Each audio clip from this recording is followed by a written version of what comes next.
ಹೇಳಿ ಸರ್. ಇಂದು ಶೋಷಿತ ಜನಜಾಗೃತಿ ವೇದಿಕೆ ಕಲಬುರಗಿ ವತಿಯಿಂದ ಸರ್ಕಾರಕ್ಕೆ ಒತ್ತಾಯವನ್ನು ಮಾಡ್ತಾ ಇದ್ದೇವೆ.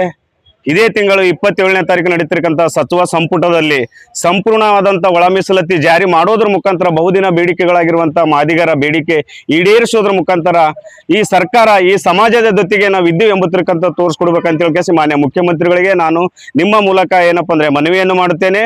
ಹಾಗೆ ಚುನಾವಣೆಯ ಸಂದರ್ಭದಲ್ಲಿ ಪ್ರಣಾಳಿಕೆಯಲ್ಲಿ ಕಾಂಗ್ರೆಸ್ ಸರ್ಕಾರ ಬಂದ ತಕ್ಷಣ 24 ಗಂಟೆಯಲ್ಲಿ ಒಳ ಮೀಸಲಾತಿ ಜಾರಿ ಮಾಡೋದ್ರ ಮುಖಾಂತರ ಈ ಸಮಾಜಕ್ಕೆ ನ್ಯಾಯ ಒದಗಿಸುವಂತ ಕೆಲಸ ನಾವು ಮಾಡ್ತೀವಿ ಅಂತ ಭರವಸೆ ಕೊಡೋದ್ರ ಮುಖಾಂತರ ಇವತ್ತು ಸರ್ಕಾರ ಸಂಪೂರ್ಣವಾಗಿ ಬಂದು ಇವತ್ತು 3 ವರ್ಷ ಗತಿಸಿ ಹೋದ್ರೂ ಕೂಡ ಏನಪ್ಪಾ ಅಂತಂದ್ರೆ ಮಾದಿಗರಿಗೆ ನ್ಯಾಯ ಕೊಡಲಿ ಏನಪ್ಪಾ ಅಂದ್ರೆ ಕಾಂಗ್ರೆಸ್ ಸರ್ಕಾರ ವಿಫಲವಾಗಿದೆ. ಹಾಗಾಗಿ ಮತ್ತೊಮ್ಮೆ ನಾನು ಅಹಿಂದ ನಾಯಕ ಎಂದು ಹೇಳ್ಕೊಂಬಂತ ಮುಖ್ಯಮಂತ್ರಿಗೆ ನಾನು ಮನವಿಯನ್ನು ಮಾಡ್ತಾ ಇದ್ದೀನಿ. ಈ ಸಮಾಜ ತಮ್ಮ ಜೊತೆಗೆ ಇದ್ದು ತಮ್ಮ ಮೇಲೆ ಭರವಸೆ ನಂಬಿಕೆಯನ್ನಿಟ್ಟು ಸಂಪೂರ್ಣವಾದ ತಮಗೆ ಬಹುಮತ ಕೊಡೋದ್ರ ಮುಖಾಂತರ ಇವತ್ತು ರಾಜ್ಯದಲ್ಲಿ ತಾವು ಸರ್ಕಾರವನ್ನು ಮಾಡಿದ್ದೀರಿ. ಹಾಗಾಗಿ ಮತ್ತೊಮ್ಮೆ ತಮಗೆ ನಾನು ವಿನಂತಿ ಮಾಡ್ತೇನೆ, ಇದೇ ತಿಂಗಳ 27ನೇ ತಾರೀಕು ನಡೀತಿರಂತ ಸಚಿವ ಸಂಪುಟದಲ್ಲಿ ಸಂಪೂರ್ಣವಾದ ಒಳ ಮೀಸಲಾತಿ ಜಾರಿ ಮಾಡಿ 56,000 ಹುದ್ದೆಗಳು ಭರ್ತಿ ಮಾಡಲು ತಾವೇನು ಮುಂದಾಗಿರಿ. ಒಳ ಮೀಸಲಾತಿ ಅನ್ವಯವಾಗಿ ತಾವು ಜಾರಿ ಮಾಡಿ ಆ ಹುದ್ದೆಗಳನ್ನು ಭರ್ತಿ ಮಾಡ್ಕೋಬೇಕಂತ ಹೇಳಿಕೆಸಿ ತಮ್ಮ ಮೂಲಕ ನಾನು ರಾಜ್ಯ ಸರ್ಕಾರಕ್ಕೆ ಮತ್ತು ಮುಖ್ಯಮಂತ್ರಿಗಳಿಗೆ ವಿನಂತಿ ಮಾಡುತ್ತೇನೆ. ಸುಂದರ್ ಡಿ ಸಾಗರ್. ಈ ಸಿದ್ದರಾಮಯ್ಯನವರು ಕರ್ನಾಟಕ ಸರ್ಕಾರದ ಮಾನ್ಯ ಮುಖ್ಯಮಂತ್ರಿಗಳು, ನಾನು ದಲಿತ ಪರ ನಾಯಕ, ಅಹಿಂದ ಪರ ನಾಯಕ ಅಂತ ಪ್ರತಿ ಸಾರಿ ಕೂಡ ಪ್ರತಿಯೊಂದು ಸಮಾವೇಶದಲ್ಲಿ ಕೂಡ ಏನಂತ ಹೇಳ್ತಾರೆ ಅಂದ್ರೆ ನಾನು ದಲಿತ ನಾಯಕ, ನಾನು ದಲಿತ ಪರ ಇದ್ದೀನಿ ಅಂತ ಹೇಳ್ತಾರೆ. ನಿಮ್ಗೆ ಸಿದ್ದರಾಮಯ್ಯನವರಿಗೆ ನಾನೊಂದು ಮಾತು ಕೇಳ್ತೀನಿ, ಏನಂದರೆ ನೀವು ನಿಜವಾದ ದಲಿತ ಪರ ನಾಯಕರೇ ಒಂದು ವೇಳೆ ಆಗಿದೆ ಆದಲ್ಲಿ ಮತ್ತು ನಿಮ್ಮ ಮಾತಿನ ಮೇಲೆ ನಿಮ್ಗೆ ಮುಖ್ಯಮಂತ್ರಿಗಳಿಗೆ ಮಾತಿನ ಮೇಲೆ ಬದ್ಧತೆ ಒಂದು ವೇಳೆ ಇದ್ದಿತ್ತಂದ್ರೆ ಮಾತು ನಾಡಿದಂತೆ ನೀವು ನಡೆದುಕೊಳ್ಬೇಕು.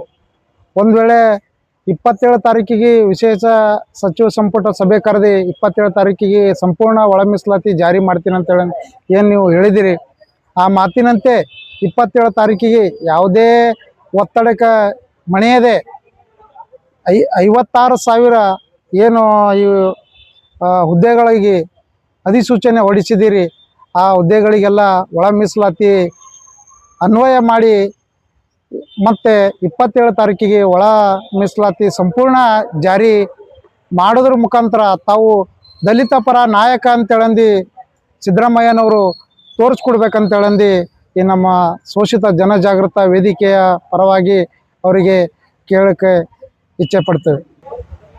ಸರ್, ಅವರಿಗೆ ಅವರ ಸಚಿವ ಸಂಪುಟದ ಸಹೋದ್ಯೋಗಿಗಳ ಒತ್ತಡಕ್ಕೆ ಮಣಿದು ಸಿದ್ದರಾಮಯ್ಯನವರು ಎಲ್ಲೋ ಒಂದು ಕಡೆ ಈ ಸಮಾಜದ ಮೇಲೆ ಅವರಿಗೆ ಸದಾಶಿವ ಆಯೋಗ ವರದಿ ಜಾರಿ ಮಾಡಿದೆ ಆದಲ್ಲಿ ಅವರ ಸಚಿವ ಸಂಪುಟದ ಸಹೋದ್ಯೋಗಿಗಳಿಂದ ಏನಾದರೂ ನಮ್ಮ ಕುರ್ಚಿಗೆ ಧಕ್ಕೆ ಬರ್ತದನ್ನೋ ಒಂದು ಭಯಲಿಂದ ಅವರು ಈ ಒಳ ಮೀಸಲಾತಿಯಪ್ಪ ಅಂದ್ರೆ ಜಾರಿ ಮಾಡೋಕೆ ಮೀನಾಮೇಷ ಆಗ್ತಾ ಇದ್ದಾರೆ.